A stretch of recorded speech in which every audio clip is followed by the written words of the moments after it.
সাবেক সংসদ সদস্য, এই জনপদের কৃতি সন্তান, সাবেক প্রতিমন্ত্রী মরহুম ডাক্তার মোজাম্মেল হোসেন সাহেবের কবর জিয়ারত করার জন্য এইমাত্র এসেছেন মোড়েলগঞ্জ পৌরসভার জনপ্রিয় মেয়র, বারবার নির্বাচিত সফল মেয়র, এই জনপদের অভিভাবক জনাব অ্যাডভোকেট মনিরুল হক তালুকদার রয়েছেন।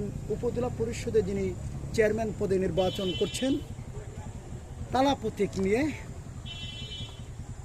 দতকলম প্রতীক নিয়ে জনাব মোজাম্মেল হক মোজাম রয়েছেন। ভাইস চেয়ারম্যান পদে যিনি তালা প্রতীক নিয়ে নির্বাচন করছেন এনামুল হক রিপন সহ মহিলা ভাইস চেয়ারম্যান পদে যারা নির্বাচন করছেন তারা রয়েছেন।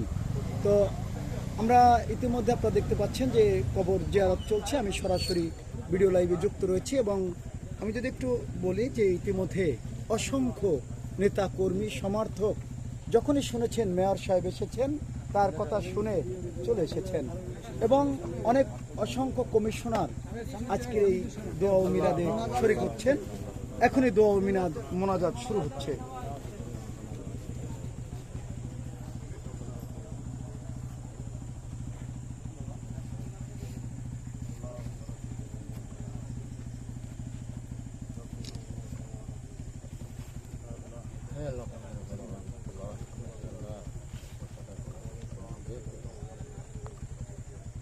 জীবদ্দশা থেকে কোনো কোনো কথা আল্লাহ মাফ করবো। আল্লাহ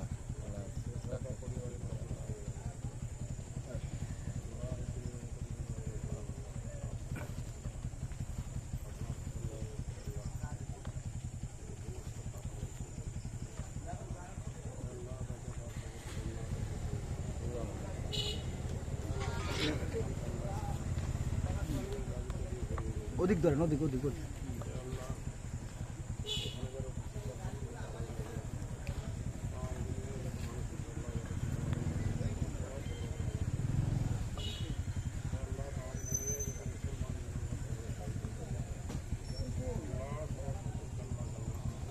আমিন।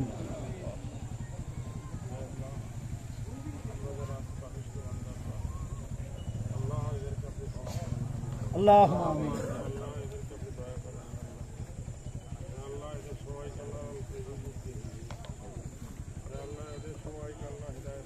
আল্লাহ আমিন।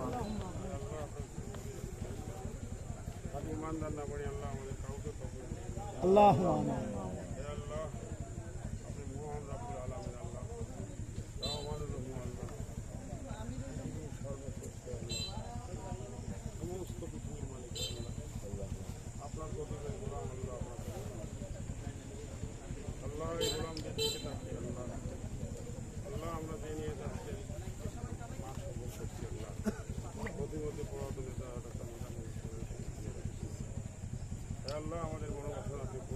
আল্লাহ আমিন। আল্লাহ সমস্ত মানুষের মোড়েলগঞ্জবাসী যাতে শান্তিতে বসবাস করতে পারে, আল্লাহ মোড়েলগঞ্জবাসী শান্তিতে নিঃশ্বাস নিতে পারে। আল্লাহ আল্লাহ মোড়েলগঞ্জবাসী যাতে আগামী 30 তারিখে তাদের নিজের মাথা পেশ করতে পারে। আল্লাহ ভোটাধিকার প্রয়োগ করতে পারে, শান্তিপূর্ণভাবে তার ব্যবস্থা করে দিন। আল্লাহ আমিন। আল্লাহ এই দায়িত্ব আপনার উপরে রেখে দিলাম। আল্লাহ 29 তারিখে মোড়েলগঞ্জে আল্লাহ শান্তিপূর্ণভাবে ভোট গ্রহণ সম্পন্ন হয়ে আল্লাহ যাদের দ্বারা আল্লাহ মানুষের উপকার হবে, আল্লাহ আপনি তাদেরকে নির্বাচিত করবেন। আল্লাহ আমিন। আল্লাহ আমাদের সবাইকে মাফ করে দিন। আল্লাহ রহমত ইয়া আরহামার রাহিমিন, লা ইলাহা ইল্লাল্লাহ। দর্শক, এইমাত্র কিন্তু বাগেরহাট 4 আসনের যিনি সাবেক সংসদ সদস্য, সাবেক প্রতিমন্ত্রী, বীর মুক্তিযোদ্ধা ডাক্তার মোজাম্মেল হোসেনের কবর জিয়ারত করলেন। মোড়েলগঞ্জ পৌরসভার বারবার নির্বাচিত